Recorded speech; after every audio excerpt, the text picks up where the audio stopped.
ఇవ్వకుండా తమ పడికట్టు పదాలతో ప్రజలను రైతులను రెచ్చగొట్టి పార్టీల పబ్బం గడుపుకునేటువంటి ప్రయత్నం చేస్తున్నారు తప్ప ఈ డబ్బు మనది, ఇది మోడీ గారి డబ్బో భారతీయ జనతా పార్టీ డబ్బో ఢిల్లీలో ప్రింట్ చేసిన డబ్బు కాదు.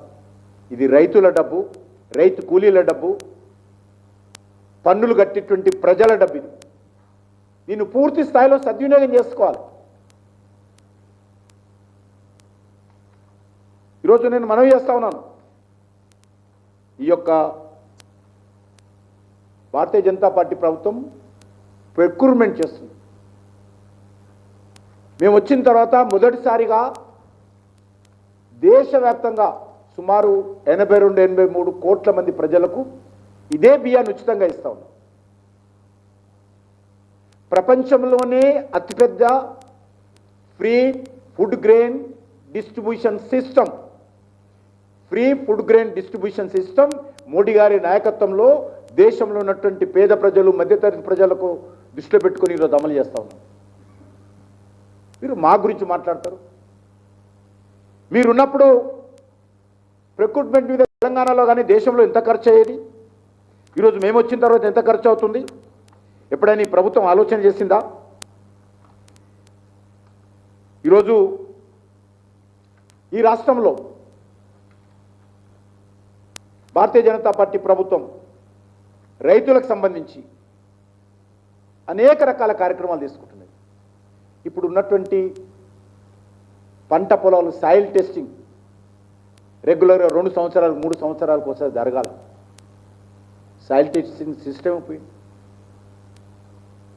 ఈరోజు మనం పండించేటువంటి పంటలకు ఇతర దేశాల్లో మార్కెటింగ్ కావాలంటే ప్రైమ్ మినిస్టర్ స్వయంగా చెప్తా ఉన్నారు.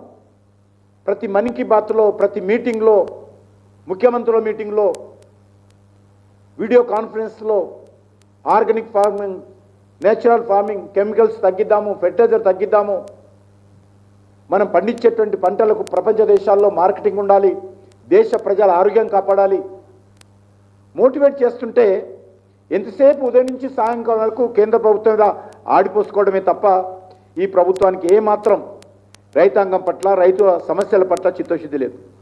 నేను ఒక ఉదాహరణ చెప్తాను. 2021 రబీ బీఆర్ఎస్ ప్రభుత్వం చాలా మాట్లాడుతుంది. ఈరోజు 2021 రబీలో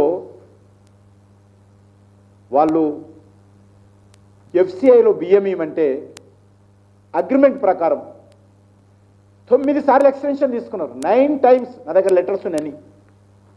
9 సార్లు మీరు ఆగస్టు 31 లోపల ఇవ్వలేదు, సెప్టెంబర్ 31 లోపల ఇవ్వలేదు, నవంబర్ 31 లోపల ఇవ్వలేదు. ఈ రకంగా 9 టైమ్స్ ఎక్స్టెన్షన్ ఇచ్చింది కేంద్ర ప్రభుత్వం. రైస్ మిల్లర్లతో కుమ్ముక్కై ఈ ప్రభుత్వాలు రైతుల దగ్గర సేకరించినటువంటి ధాన్యం వడ్లు ఆడించి మిల్లింగ్ చేసి వెంటనే ఆ యొక్క బియ్యాన్ని ఎఫ్సిఐలకు ఇవ్వాలి. ఎప్పుడు కూడా ఇచ్చిన టార్గెట్ పూర్తి చేయలేదు. బీఆర్ఎస్ పూర్తి చేయలేదు, కాంగ్రెస్ పార్టీ పూర్తి చేయలేదు. కానీ రైతులు అమాయకులను, భారతీయ జనతా పార్టీకి నోరు లేదనో, ఈరోజు మా మీద వాళ్ళ అసమర్థత, వాళ్ళ తప్పిదాలు, వాళ్ళ పొరపాట్లు, వాళ్ళ చేతగానితనము కేంద్ర ప్రభుత్వం మీద, ఎఫ్సిఐ మీద, ప్రధానమంత్రి మీద రుద్దేటువంటి ప్రయత్నం చేస్తున్నారు. నేను ఈరోజు వరకు, ఇప్పుడు మీరు కూడా వెబ్సైట్ చూడవచ్చు, ఈరోజు వరకు కూడా ప్రొక్యూర్మెంట్ విషయంలో వెబ్సైట్లో 43 లాక్ మెట్రిక్ టన్సే కనిపిస్తుంది.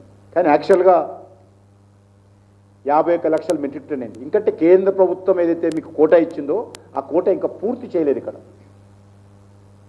కేంద్ర ప్రభుత్వం అయితే రాష్ట్ర ప్రభుత్వం నుంచి ధాన్యం కొనుగోలు చేయాలని చెప్పి అగ్రిమెంట్ కుదుర్చుకుందో